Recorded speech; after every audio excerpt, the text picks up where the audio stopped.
All right. Hi, gang. Um, Sorry about that. Had a computer malfunction. All right. Today we're going to start talking about integers. So, a couple things we have to know. We have to know what is an integer, how do I read an integer, and what are integers useful for in life. So, if we look at our notes packet that you should all have, I have some examples of numbers that are integers. So it says a positive 134 is an integer, and negative 80 is an integer. So I would read that as positive 134 and negative 80. Right? So let's look at a number line here. Number lines are going to be our best friends in this chapter. So we're going to take a look at a number line, and I can see that anything that is less than 0 is a negative integer. So here's my number line, here's 0, negative 1, negative 2, negative 3, negative 4. All of those are negative integers. I am a positive integer then if I am positive 1, positive 2, positive 3, positive 4, positive 5, positive 6. Positive numbers are what we've been used to working with up until this point. So a positive number is a regular old 6. Okay? 0 is neither positive nor negative. So 0 is like neutral. Right?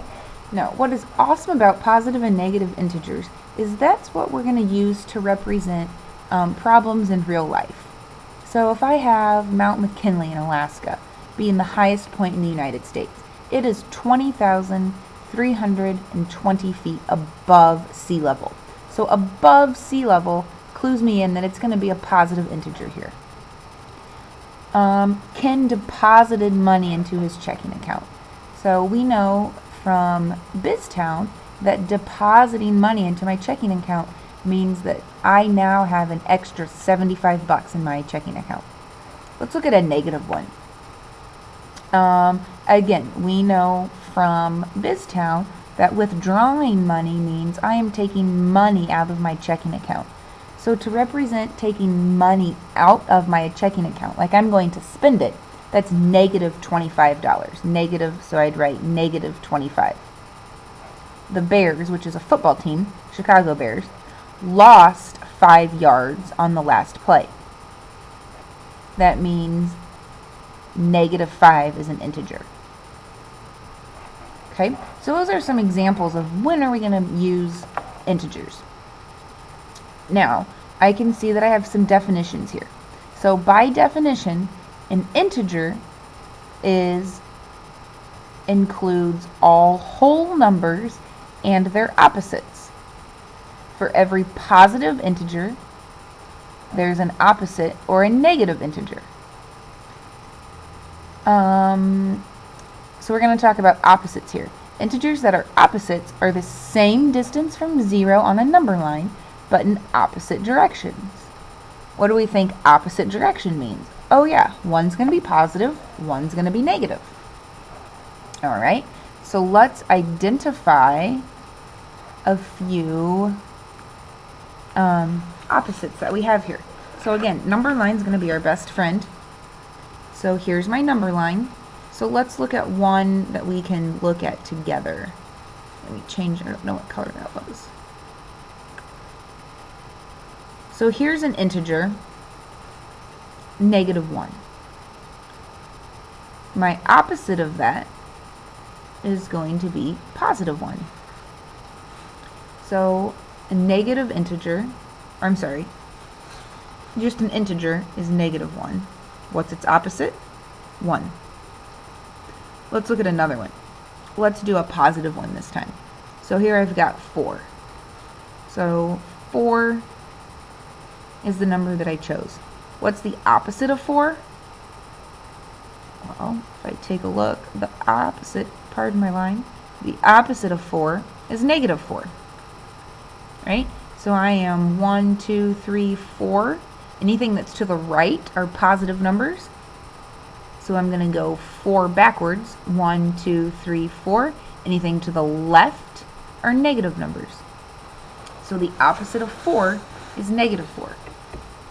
And let's do another one that's not on here. Let's do negative 6. So if we choose negative 6, what's going to be the opposite of negative 6? The opposite of negative 6 is positive 6. So that's going to be 6. Alright, next key idea. So that was again dealing with opposites. Next key idea is knowing the absolute value of an integer. So the absolute value is the distance from 0 on a number line. That number line again is our best friend. So these little bars tell me the absolute value, my two parallel lines. So what's the absolute value of negative 3? Well, I know that here's negative 3 on my number line. I know that negative 3 is 1, 2, 3 units away from 0. So the absolute value of negative 3 is 3. How many spots away from 0 am I? I'm 3 spots. How about positive 3? What's the absolute value of positive 3? Well, there's 3. I'm still 1, 2, 3. I am still 3 units away from 0.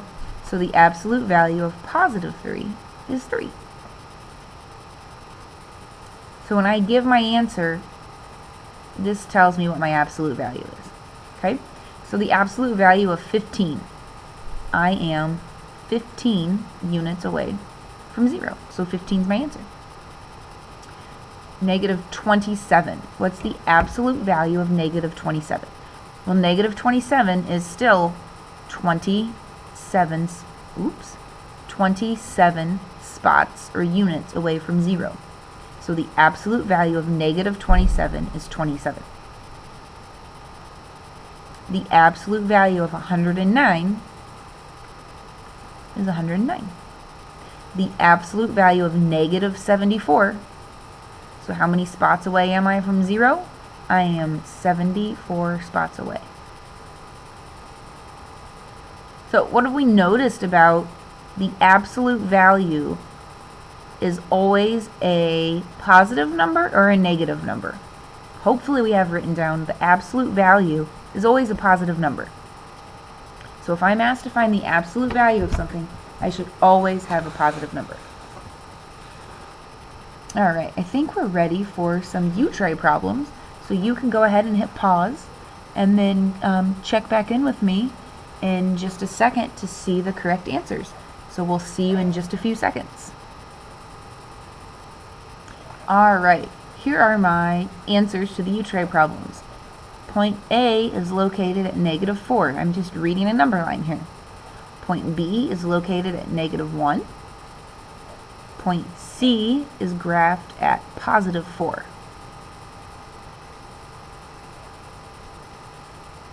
If I lose 15 yards, I am negative 15 yards. A deposit of $30 is 30.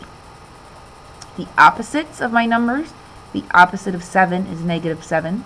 The opposite of negative 9 is 9. The opposite of negative 2 is 2. The opposite of 8 is negative 8.